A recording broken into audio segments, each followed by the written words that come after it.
حکومت نے راتوں رات آپریشن کر دیا، لائٹ بند کر دی مختلف اسلام آباد کے مختلف ایریاز میں، چائنا چوک میں، ڈی چوک میں لائٹ بند کر کے پولیس نے زبردست شیلنگ کی ہے، بہت زیادہ ہزاروں کی تعداد میں شیل استعمال کی ہے اور مظاہرین کو چائنا چوک جو ہے وہ دھکیل دیا ہے۔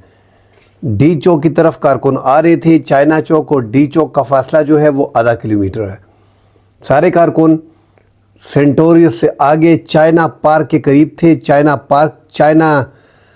پارک میں بیٹھے تھے۔ وہاں سے آگے جب ڈی چوک گئے تو وفاقی وزیر داخلہ نے بتا دیا تھا کہ پولیس کو ہم نے اختیارات دے دیے، اور جیسے ہی ان کی پریس کانفرنس ختم ہوئی تو تقریباً 1.5 گھنٹے سے ان پہ شیلنگ جاری ہے اور درجنوں افراد بیچ میں زخمی ہیں۔ اب اللہ نہ کرے کوئی بڑا حادثہ ہو جائے، وہی ڈر تھا ہمیں کہ یہ حکومت نے بہت جلدی کر دی۔